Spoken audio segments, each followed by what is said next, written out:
Good morning. I'm Harley Schlanger from the LaRouche Organization with your daily update for July 6th, 2021.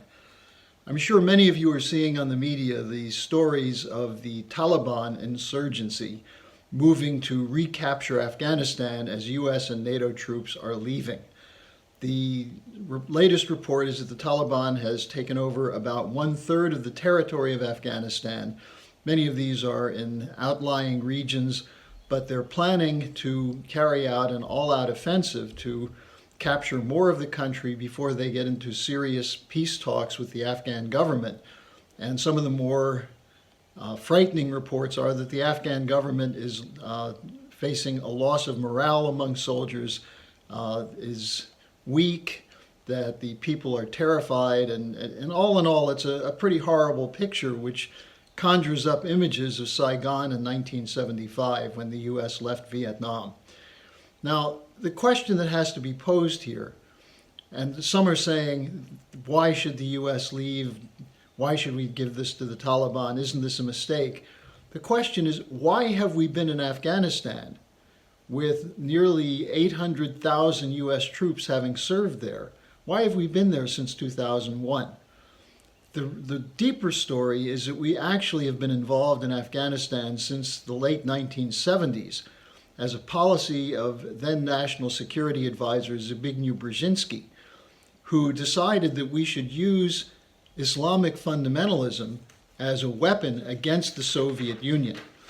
And Brzezinski bragged in an interview with Nouvel Observateur in 1998 that he created the conditions that lured the Soviets into Afghanistan that led to their defeat. Now, the former CIA station chief in Kabul from 1975 to 1978, Graham Fuller, who worked with Brzezinski on this, said that Islamic fundamentalism can be used to bring about a change in the Muslim world. Brzezinski was operating on a policy of a British geopolitician, Sir Bernard Lewis, who was a product of the British geopolitical doctrine that goes back to the late 19th century, not even late 19th century. Before there was a policy called geopolitics, the British were engaged in what was known as the Great Game, the fight with the Russian Empire over who would control Afghanistan. If you look on a map, what's the importance of Afghanistan? There's an area called the Khyber Pass, which the British feared the Russians would use to cross through Afghanistan into India and would somehow snatch the jewel of the empire, India, away from the British. So this goes back to the imperial struggles between the Russian Empire and the British Empire.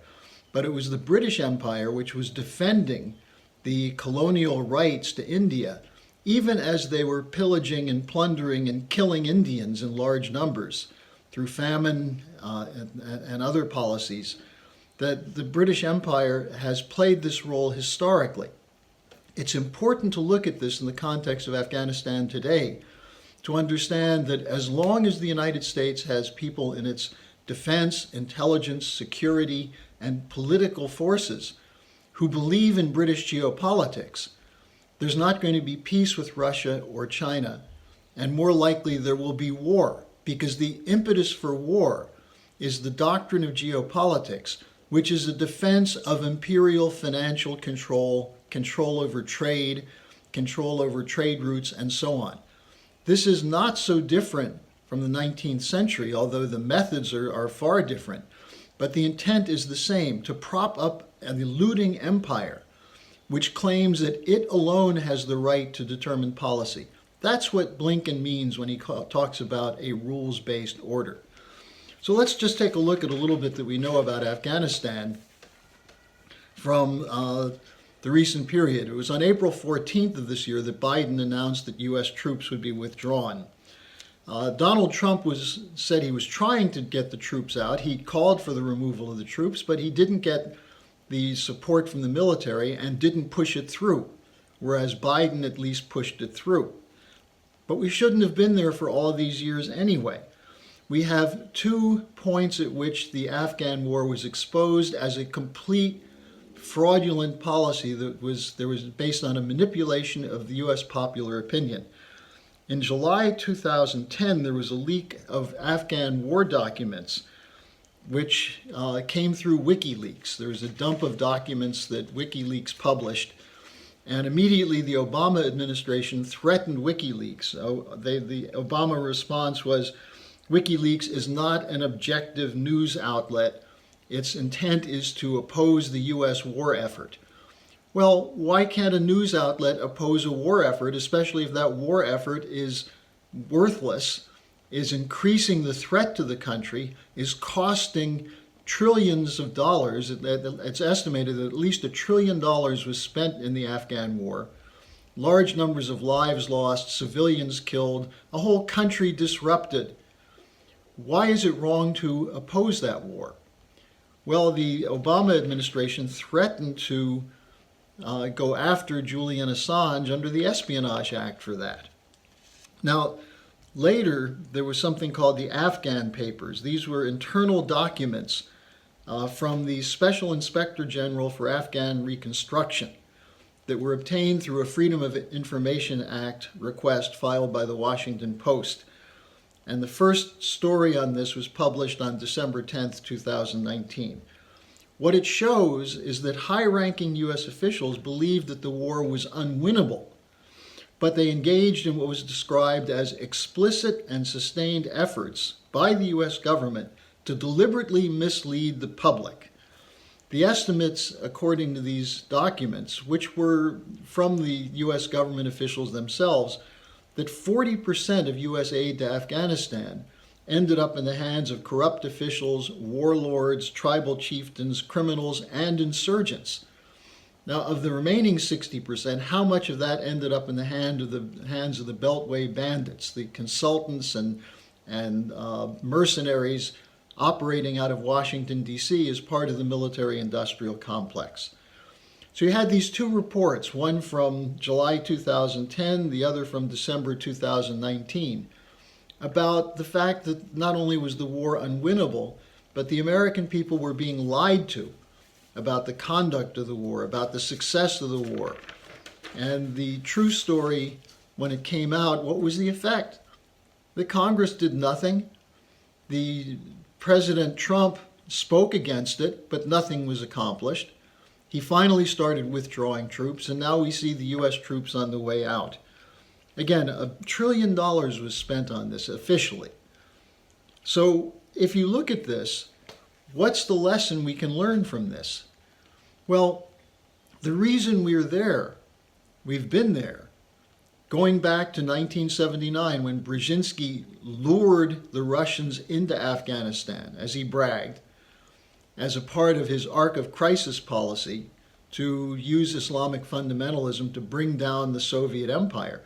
Brzezinski later bragged when he was asked, well, do you regret what you did? And he said, why? It collapsed the Soviet Union. Wasn't that the important thing that we had to do? So the use of Islamic fundamentalism, which continued in the Syrian so-called civil war, where the United States supported so-called moderate rebels to overturn a legitimate regime in an Arab country, a legitimate government in an Arab country, and continues to this day with the Caesar sanctions. Why are we supporting policies such as this? This is the real question that has to be posed. It's not just the money. It's not just the loss of human beings. It's the betrayal of the tradition of the American Republic, that we do not interfere in the internal affairs of other countries. It's their responsibility. We can do things to contain an evil government. If it attacks us, then we have a legitimate right to go in, as we did after 9/11. Presumably a legitimate right if in fact Osama bin Laden was responsible for the events of 9/11 and he was in Afghanistan. But under those circumstances, under international law, you have a right to engage in an offensive, but not a 20-year endless war. The whole purpose of an endless war is to shape the overall strategic climate. That's what British geopolitics is about. Divide the world into competing empires and force the people in the empire, in your empire, to accept whatever conditions are necessary to continue the flow of funds into the war. That's what we're seeing today with the so-called rules-based order, NATO 2030, the confrontations in the Black Sea. We're being told that the Russians and the Chinese are evil and they're enemies and we have to combat them. Well, we should have learned by now, going back to Vietnam and Afghanistan, that these kinds of wars don't work. So the real issue here is not just end the wars, but end the adherence to geopolitical doctrines which were drafted at the end of the 19th century to defend the British Empire. America was created, as we just should remember from the celebrations on July 4th a couple of days ago, we were created as an operation against the British Empire. Does that mean anything today? Yes, it does. It means that the special relationship, so-called, between the U.S. and Britain is a means by which the U.S. is contained within a policy framework that benefits the City of London and Wall Street, but not the American people. And most people know they're not being benefited by the policies of our government, but they don't know how to fight it. They don't know who the enemy is. So go to LaRouchePub.com and study what we've written over the years on geopolitics and the British Empire. Lyndon LaRouche was explicit. The United States has no significant enemy except the British Empire. And if you don't think the British Empire still exists today, go back and review what I've just told you about Afghanistan, including the history back to the 1840s and 50s, and maybe you'll learn something. Thanks for joining me. I'll be back again tomorrow.